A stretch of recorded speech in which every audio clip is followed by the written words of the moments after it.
Hello viewers, আসসালামু আলাইকুম। কেমন আছো তোমরা সবাই? আজকের ফটোশপের পর্বে তোমাদের সবাইকে স্বাগতম। তো চলো আজকে ফটোশপটা ওপেন করে নিই। তো আগের কাজগুলোর মধ্যে আমি দেখিয়েছিলাম সম্পূর্ণ টুলের কাজগুলো। তো যারা দেখোনি অবশ্যই দেখে নিবে। তো আজকে থেকে আমরা দেখাবো উপরের ইন্টারফেসের কাজগুলা, উপরের মেনুর কাজগুলা। তো আজকে থেকে আমাদের মেনুর কাজগুলো শুরু। এরপর মেনুর কাজগুলো শেষ হলে আমরা এডিটিং এর কাজে চলে যাব। তো মেনুর কাজে আছে প্রথমত আজকে দেখাবো ফাইল মেনুর কাজটা। তো উপরে দেখতেছো ফাইল, এডিট, ইমেজ, লেয়ার, এই যে অপশনগুলো আছে এগুলোকে বলা হয় মেনু। অর্থাৎ এগুলো হচ্ছে ফটোশপের সম্পূর্ণ মেনুগুলা। আর এই পুরো বারটাকে বলা হয় মেনু বার। এর সম্পর্কে কিন্তু বিস্তারিত আমি আগে আলোচনা করেছি। তো আজকে ফাইল মেনুর ভিতরের বিস্তারিত আলোচনা করব। তো প্রথমত ফাইল মেনুতে যদি আমরা ক্লিক করি, এখানে প্রথমে আছে নিউর কাজ হলো কোনো একটা নতুন ডকুমেন্ট ওপেন করা। নিউতে যদি আমরা ক্লিক করি তাহলে একটা ডকুমেন্ট ওপেন করার জন্য একটা পপ আপ মেনু আসবে। আমরা যদি নিউতে ক্লিক করি তাহলে যেই বক্সটি আসবে ঠিক একই বক্সটি আমাদের কিবোর্ড থেকে কন্ট্রোল এন প্রেস করলে আসবে। নিউর কিবোর্ড কমান্ড হচ্ছে কন্ট্রোল এন, এখানে লেখাও আছে কন্ট্রোল+N। অর্থাৎ কিবোর্ড থেকে যদি আমরা কন্ট্রোল এনটা প্রেস করি তাহলে কিন্তু নিউ কমান্ডটা আসবে। তো আমরা নিউতে যদি আমরা ক্লিক করি, প্রথমে নিউর এখানে যদি আমরা ক্লিক করি, এখানে বিভিন্ন অপশন আছে, যেমন এখানে নেম আছে, প্রিজেট আছে। তো নেম বরাবর অর্থাৎ আমরা যে নতুন ডকুমেন্ট ওপেন করব তার নামটা আমরা এখানে লিখে দিতে পারি, অর্থাৎ আমাদের ডকুমেন্ট বা ফাইলের নামটা আমরা এখানে লিখতে পারি। তারপর এখানে ফিচার রয়েছে। ফিচারের কাজ হচ্ছে এখানে ক্লিপবোর্ড অপশনে আছে, অথবা ডিফল্ট ফটোশপ সাইজ আছে। তো প্রিসেটের মধ্যে এখানে আছে clipboard, default Photoshop size, US paper, international paper, photo paper ইত্যাদি বিভিন্ন ধরনের সাইজ আছে। আমরা যদি চাই এখান থেকে এই সাইজগুলো নিয়ে কাজ করতে পারি, অথবা আমরা যদি চাই নিজে সাইজ তৈরি করে কাজ বানাবো তাহলে এখান থেকে আমরা পেজের সাইজ এবং হাইট এবং ওয়েটটা এখানে দিয়ে দিতে পারি। তো হাইট এবং ওয়েটটা আমরা দেওয়ার সময় এখানে খেয়াল রাখবো, এখানে বিভিন্ন অপশন রয়েছে। তো পিক্সেল আছে, ইঞ্চি আছে, সেন্টিমিটার আছে, মিলিমিটার, পয়েন্ট, এভাবে বিভিন্ন অপশন কিন্তু এখানে দেওয়া আছে। আমরা সাধারণত পিক্সেল এবং ইঞ্চি অথবা মিলিমিটার, সেন্টিমিটার এগুলো নিয়ে কাজ করি। তো এখান থেকে আপনারা যেটা দিবেন ওই মাপ অনুযায়ী এখানে শুধু সংখ্যাগুলো এডিট করে করে বসিয়ে দিবেন। তো এখানে পরিমাপ যেটা দেওয়া হবে এই অনুযায়ী কিন্তু এখানে সংখ্যাগুলো এডিট করে করে এখানে বসাতে হবে, তাহলে কিন্তু একটা নির্দিষ্ট সাইজ পাওয়া যাবে। তারপরে রয়েছে রেজুলেশন আমরা যদি চাই এখান থেকে অনেক বাড়াতে পারি, অর্থাৎ রেজুলেশন আমরা যত বাড়াবো পিক্সেল কোয়ালিটি তত ভালো হবে। তো এখানে ডিফল্ট হিসেবে 72 অর্থাৎ 72 দেওয়া থাকে। তো আমরা চাইলে আরো বাড়িয়ে কাজ করতে পারি অথবা কমিয়েও কাজ করতে পারি। তো রেজুলেশন যত কমাবো তত কিন্তু ফটোশপে যে ফটোটা এডিট করবো ওটার কিন্তু কোয়ালিটি কমে যাবে, আর রেজুলেশন যত বাড়াবো তত এটার কোয়ালিটি বেড়ে যাবে। এরপর রয়েছে কালার মোড। তো কালার মোড অপশন, এখানে বিভিন্ন ধরনের কালার মোড আছে। তো আমরা চাইলে এখান থেকে বিভিন্ন কালার মোড নিয়ে কাজ করতে পারি, যেমন আমরা বেশিরভাগ সময় কাজ করি গ্লেসিয়ার, আরজিবি এবং কি সিএমওয়াইকে। তো যখন আমরা আরজিবি মোডে কাজ করবো, কালার কোয়ালিটি ভালো চাই, তখন আমরা আরজিবি কালার কোয়ালিটিতে রাখতে পারি। এরপর রয়েছে গ্লেসিয়ারে যদি আমরা ক্লিক করি, অর্থাৎ কোনো একটা সাদা কালো ছবি যদি আমরা তৈরি করতে চাই তাহলে আমরা গ্লেসিয়ারে রেখে কাজ করতে পারি। সিএমওয়াইকে কালার মোড হচ্ছে যদি আমরা কোনো কিছু প্রিন্ট করার জন্য কোনো ডকুমেন্ট তৈরি করি তাহলে আমরা সিএমওয়াইকে কালার মোডে রাখতে পারি, অর্থাৎ প্রিন্ট করার জন্য কোনো ডকুমেন্ট যদি বানাই তাহলে আমরা অবশ্যই সিএমওয়াইকে কালার মোডে রাখবো। আর যদি এমনিতে কোনো ডকুমেন্ট বানাই কালার কোয়ালিটি ভালো জন্য তাহলে অবশ্যই আমরা আরজিবি মোডে কালার রাখবো। এখানে এছাড়াও ল্যাব কালার এবং বিট ম্যাপ রয়েছে, তাহলে আমরা এগুলো নিয়েও কাজ করতে পারি। এরপর এখানে দেওয়া আছে বিট। তো আমরা 8 বিট নিয়ে কাজ করতে হতো, 16 বিট অথবা 32 বিট নিয়েও কাজ করতে পারি। তো আমরা সাধারণত 8 বিট নিয়ে কাজ করি। যদি আমাদের বিট বাড়ানোর প্রয়োজন হয় ছবির কোয়ালিটির ভালো জন্য তাহলে আমরা এখান থেকে বিট বাড়িয়ে কাজ করতে পারি। এরপর রয়েছে ব্যাকগ্রাউন্ড কন্ট্রাস্ট, অর্থাৎ ব্যাকগ্রাউন্ডটা কী কালার হবে। যদি আমরা একটা নতুন ফাইল ওপেন করি তাহলে তার ব্যাকগ্রাউন্ড কী কালার হবে। তো এখানে হোয়াইটটা ডিফল্ট হিসেবে সিলেক্ট করা আছে, তাহলে আমরা এটা নিয়ে কাজ করতে পারি। অথবা ব্যাকগ্রাউন্ড কালারে গিয়ে আমরা কালার চয়েস করতে পারি, অথবা ট্রান্সপারেন্স থেকে আমরা কোনো ব্যাকগ্রাউন্ড কালার ইফেক্ট ছাড়াই আমরা এখান থেকে ব্যাকগ্রাউন্ড একটা ডকুমেন্ট ওপেন করতে পারি। তো এখানে রয়েছে পিক্সেল অ্যাপসেট রেশিও, অর্থাৎ এখানে আমরা রেশিওর বিভিন্ন অপশন রয়েছে, আমরা চাইলে এগুলো নিয়ে কাজ করতে। তো আমরা যেটা স্কোয়ার আকারে চাই পিক্সেলটা, তাহলে আমরা স্কোয়ারে নিয়ে কাজ করতে পারি। এখানে আরও কিছু পয়েন্ট আছে, যদি আমাদের লাগে এখান থেকে পয়েন্টগুলো আমরা চেঞ্জ করতে পারি পিক্সেল রেশিওর জন্য। তো আমরা এখান থেকে আপাতত আমরা ইউএস পেপার অথবা ইন্টারন্যাশনাল পেপারে আমরা রেখে আমরা এখানে ওকেতে প্রেস করলাম, তাহলে একটা নতুন ডকুমেন্ট ওপেন হয়ে গেল এবং ডকুমেন্টের ব্যাকগ্রাউন্ড সাদা, তাহলে আমরা এখানে কাজ করতে পারি। তো এই হচ্ছে মোটামুটি আমাদের ফাইল মেনু থেকে নিউ এর কাজ। এরপর হচ্ছে ওপেন হচ্ছে কোনো ছবি যদি আমরা ওপেন করতে চাই, অর্থাৎ আমার কম্পিউটার থেকে যদি কোনো ছবি আমি এডিট করার জন্য ওপেন করতে চাই বা কিছু ওপেন করতে চাই তাহলে আমরা ওপেনে ক্লিক করতে পারি। ওপেনের কিবোর্ড কমান্ড কন্ট্রোল-O। তো আমরা ওপেনে যদি সরাসরি ক্লিক করি তাহলে এখান থেকে আমরা যে কোনো ছবি নিয়ে আমরা এখানে কাজ করতে পারি। তো আমরা এখান থেকে যে কোনো একটা ছবি আমরা যদি ওপেন করতে চাই তাহলে ছবিটাকে সিলেক্ট করবো, তারপর এখানে ওপেনে ক্লিক করলে ছবিটা ওপেন হয়ে যাবে। তো এরপরে আছে open in bridge. Open in ব্রিজের কাজ হচ্ছে, অর্থাৎ ব্রিজ নামে একটা ফটোশপের ডিফল্ট সফটওয়্যার রয়েছে।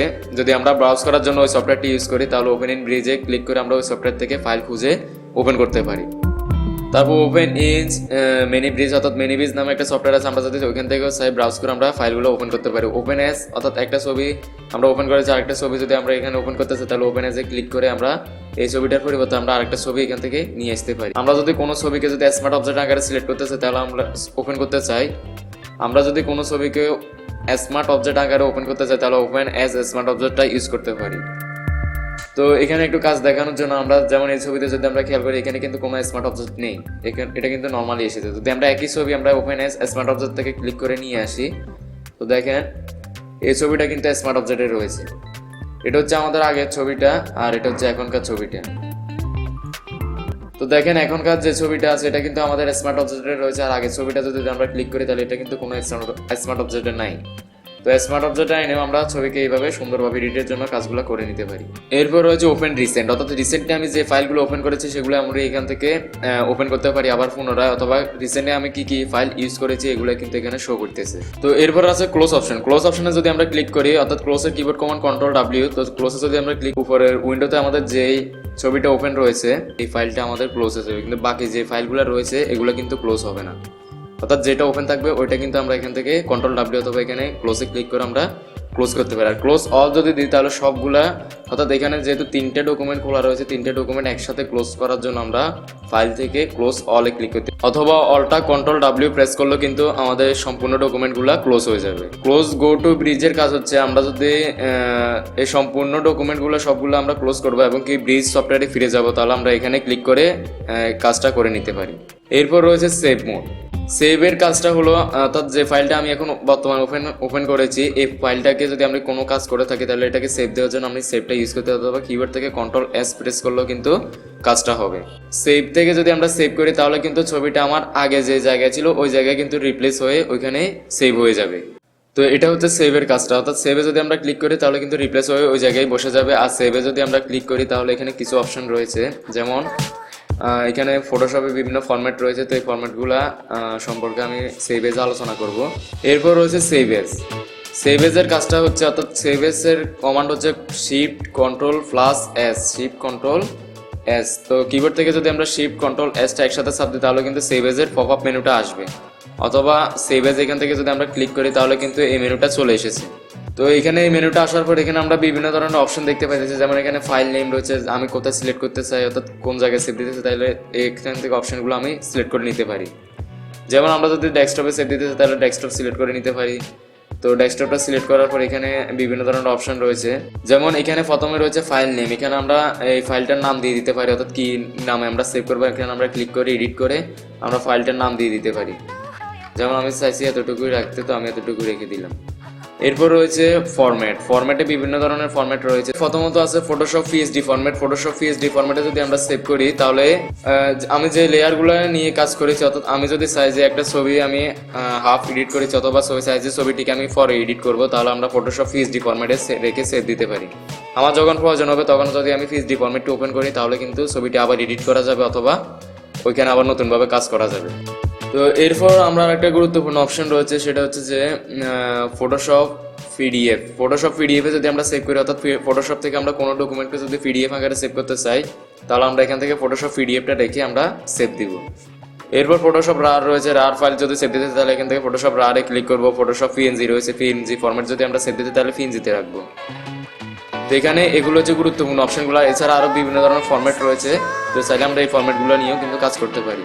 আমরা যদি জেপিজি ফরম্যাটে সেভ দিতে তাহলে জেপিজিতে সিলেক্ট করে আমরা এখান থেকে সেভে ক্লিক করবো। সেভে ক্লিক করার পর এখানে একটা অপশন আসবে কোয়ালিটির, তো এখান থেকে আমরা কোয়ালিটি চাইলে মিডিয়ামও অথবা লো করতে পারি, অথবা মিডিয়ামও করতে পারি, অথবা হাইও দিতে পারি।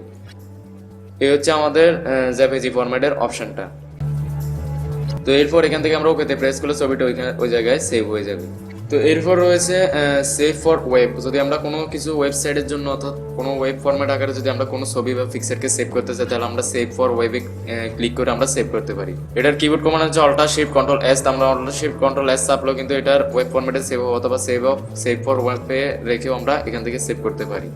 এরপর রয়েছে প্লেস অংশটা হচ্ছে যে একটা ছবির উপর যদি আমরা আরেকটা ছবি নিয়ে আসতে চাই অথবা একই ডকুমেন্টের উপর যদি আমরা আরেকটা ডকুমেন্ট নিয়ে আসতে চাই তাহলে আমরা এখান থেকে প্লেসের উপর কাজ করব। অর্থাৎ একই উইন্ডোতে থাকা অবস্থায় আমরা প্লেসে যাব, নতুন করে কোনো ছবি কিন্তু ওপেন হবে না, অর্থাৎ এই ডকুমেন্টের উপরে কিন্তু ওপেন হবে। তো আমরা যদি চাই যে এরপর রয়েছে প্লেসের কাজ হচ্ছে একটা ছবি বা একটা কন্টেন্টের উপরে আরেকটা ছবি নিয়ে আসা অথবা একাধিক ছবি নিয়ে আসা একই ডকুমেন্টের উপরে। নতুন করে কোনো ডকুমেন্ট হবে না, অর্থাৎ একই ডকুমেন্টের উপরে যদি আমরা আরেকটা ছবি নিয়ে আসতে চাই তাহলে আমরা এই নিউ থেকে আমরা প্লেসে ক্লিক করে কাজটা করতে পারি। তো আমরা নিউতে গেলাম, নিউতে যাওয়ার পর প্লেসে ক্লিক করবো, প্লেসে ক্লিক করার পর একটা ছবি, যেমন আমি যদি এই ছবিটা ধরি তারপর প্লেসে ক্লিক করি তাহলে দেখেন এই ডকুমেন্টের উপরে কিন্তু আমার এই ছবিটা এসে বসে গিয়েছে। তো আমরা চাইলে এটাকে নিয়ে যে কোনো জায়গায় সরিয়ে অর্থাৎ যে কোনো জায়গায় নিয়ে আমরা এটাকে কাজ করতে পারি। আমার কিন্তু নতুন করে কোনো অপশন বা কোনো উইন্ডো কিন্তু খোলা নাই, অর্থাৎ একই উইন্ডোতে বা একই ডকুমেন্টে কিন্তু আমার দুটো ছবি চলে এসেছে। তো এখানে আমরা এইভাবে কাজ করতে পারি। অথবা আমরা যদি চাই যে আগের ছবিটাকে আমরা আরেকবার ওপেন করব, তো আমরা যদি এই ছবির উপরে একটা ছবি নিয়ে আসতে চাই তাহলে আমরা এখান থেকে ফাইলে গেলাম, ফাইল থেকে প্লেস থেকে আমরা আগের ছবিটাকে সিলেক্ট করলাম, সিলেক্ট করার পর প্লেসে ক্লিক করলে তাহলে দেখেন আগের ছবির উপর কিন্তু আমাদের এই ছবিটা কিন্তু চলে এসেছে। তো কিবোর্ড থেকে যদি আমরা এন্টার প্রেস করি তাহলে কিন্তু ছবিটা ট্রান্সফর্ম ফ্রি হয়ে যাবে। এরপর এটা হচ্ছে আগের ছবি, এটা হচ্ছে এখনকার ছবিটা। তো দুটো কিন্তু আমার লেয়ার রয়েছে, একটা হচ্ছে প্লেস করা লেয়ার আর একটা হচ্ছে আমার আগের লেয়ারটা। তো এরপর রয়েছে ইনপোর্টের কাজ হচ্ছে কোনো যদি আমরা ভিডিও ফাইল যদি ইনপোর্ট করতে চাই, ভিডিও ফাইলের লেয়ার তৈরি করার জন্য, তাহলে এখান থেকে আমরা ভিডিও ফাইলের লেয়ারটা ইনপোর্ট করতে পারি। অথবা কোনো কিছু নোট আকারে যদি আমরা এখানে ইনপোর্ট করতে চাই তাহলে নোটে ক্লিক করতে পারি, অথবা WAI সাপোর্টও রয়েছে, এখানে ক্লিক করে আমরা WAI সাপোর্টের অপশনগুলোকে আমরা এখান থেকে ইনপুট অর্থাৎ ফটোশপে ইনপুট করতে পারি। এরপর হচ্ছে এক্সপোর্ট, ফটোশপ থেকে কোনো ফাইলকে আমরা ইলাস্ট্রেটরে নিতে পারি পাথ হিসাবে। এক্সপোর্টের কাজ হচ্ছে ফটোশপের কোনো ফাইলকে আমরা পাথ হিসাবে যদি আমরা ইলাস্ট্রেটরে নিয়ে যেতে চাই তাহলে আমরা এখান থেকে পাথ টু ফটো ইলাস্ট্রেটর এখানে আমরা ক্লিক করতে পারি। কোনো ভিডিও ফাইলকে যদি আমরা এক্সপোর্ট করতে চাই রেন্ডার ফরম্যাট আকারে তাহলে আমরা এখান থেকে রেন্ডার ভিডিওতে ক্লিক করে আমরা এক্সপোর্ট করতে পারি। এবং জুমিং ফাইল অর্থাৎ কোনো ফাইলকে যদি আমরা জুমিং ফাইল হিসেবে ওয়েবসাইটের জন্য জুমিং ফাইল হিসেবে যদি আমরা সেভ করতে চাই তাহলে আমরা এখানে অ্যাপ্লাইতে আমরা এক্সপোর্ট করতে পারি। তো এই হচ্ছে মোটামুটি আমাদের নিউর অপশনগুলো। এরপর এখানে আরও কিছু অপশন রয়েছে, যেমন ফাইল ইনফো, অর্থাৎ এখানে ক্লিক করে আমরা যে আমার যে ডকুমেন্টটা এখন বর্তমানে ওপেন রয়েছে আমরা এখানে যদি ক্লিক করি তাহলে আমার ওই বর্তমান ডকুমেন্ট যেটা ওপেন রয়েছে ওটার ইনফরমেশনগুলো আমাকে এখানে দেখাইতেছে।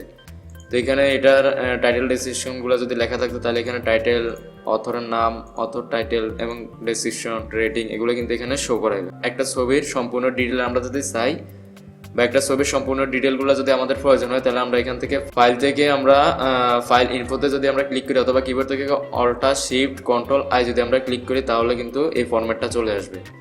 প্রিন্টের কাজ হচ্ছে আমরা যদি ফটোশপ থেকে কোনো ডকুমেন্টকে প্রিন্ট করতে চাই তাহলে আমরা এখান থেকে প্রিন্টে ক্লিক করে প্রিন্টারের নাম আসবে, এরপর প্রিন্টারের নাম অনুযায়ী এরপর এখানে প্রিন্টার সেটিংগুলো করে আমরা যদি প্রিন্টে ক্লিক করি তাহলে এই ডকুমেন্টটা কিন্তু আমাদের প্রিন্ট হয়ে যাবে। তো এইভাবে কিন্তু আমরা প্রিন্ট করে নিতে পারি। এখানে লেআউট রয়েছে, চাইলে ফটো আলো দিতে পারি অথবা চাইলে ল্যান্ডস্কেপও আমরা প্রিন্ট করতে পারি। তো এইভাবে আমরা ছবিটাকে এখান থেকে প্রিন্ট করে নিতে পারি। এরপর হচ্ছে প্রিন্ট ওয়ান কপি, যদি আমরা এটার মধ্যে ক্লিক করি অথবা কিবোর্ড থেকে alt shift control plus E press করি তাহলে কিন্তু প্রিন্ট ওয়ান কপি অনুযায়ী ছবি এখানে প্রিন্ট হবে। তো এখানে প্রিন্ট ওয়ান কপিতে ক্লিক করার পরে এই অপশনটা এসেছে, এই অপশন থেকে আমরা যদি এখানে প্রসেস দিই তাহলে কিন্তু আমাদের এই প্রিন্টের জন্য এটা কিন্তু রেডি হয়ে যাবে। এরপর আমরা প্রিন্টে ক্লিক করলে এই ছবিটা কিন্তু প্রিন্ট হয়ে যাবে। এরপর রয়েছে ইট অপশনে যদি আমরা ক্লিক করি তাহলে সম্পূর্ণ ডকুমেন্ট অর্থাৎ এই যে ডকুমেন্টটা খোলা রয়েছে এটা অফ হয়ে সম্পূর্ণ ডকুমেন্টটা অফ হয়ে যাবে। তো এখানে কন্ট্রোল কিউ যদি চাপ দিই আমরা, কন্ট্রোল কিউ চাপ দিলেও কিন্তু আমাদের ডকুমেন্টগুলো ইট হয়ে যাবে অর্থাৎ বন্ধ হয়ে যাবে। তো বন্ধুরা এই হচ্ছে মোটামুটি আমাদের ফাইলের কাজগুলা। তো এর পরবর্তীতে আমরা এডিটের কাজগুলো দেখবো। তো এইভাবে আস্তে আস্তে আমরা ফটোশপের সম্পূর্ণ মেনুগুলোর কাজ শেষ করব, আশা করি সবাই দেখবেন। আর যারা দেখেননি আগের পর্বগুলো তারা অবশ্যই দেখে নেবেন। তো সবাই চ্যানেলটিকে সাবস্ক্রাইব করবেন এবং পাশে থাকা বেল আইকনটি বাজিয়ে দিবেন। এরকম আরও নিত্য নতুন ভিডিও পাওয়ার জন্য আপনারা অবশ্যই আমাদের চ্যানেলটিকে সাবস্ক্রাইব করবেন এবং বুঝতে যদি কোনো সমস্যা হয় অবশ্যই আমাকে কমেন্ট করে নক করে জানাবেন। তো চেষ্টা করব সবার উত্তর দেওয়ার। আর আগের টুলের কাজগুলো কিন্তু অবশ্যই যারা দেখেনি তারা দেখে নেবেন খুব ভালোভাবে, কারণ টুলের কাজগুলো ছাড়া কিন্তু আপনি এই উপরে মেনুর কাজগুলো অনেকটা বুঝবেন না। তো আগে টুলের কাজগুলো দেখে নেবেন, পর্বগুলো আমার চ্যানেলে কিন্তু সুন্দরভাবে পাবেন। তারপর আমরা মেনুর কাজগুলো শেষ হওয়ার পর এরপর আমরা ধাপে ধাপে এডিটিংয়ের কাজে চলে যাব। তারপর আমরা এডিটিংয়ের কাজগুলো করব। তো সবাইকে দেখার জন্য ধন্যবাদ।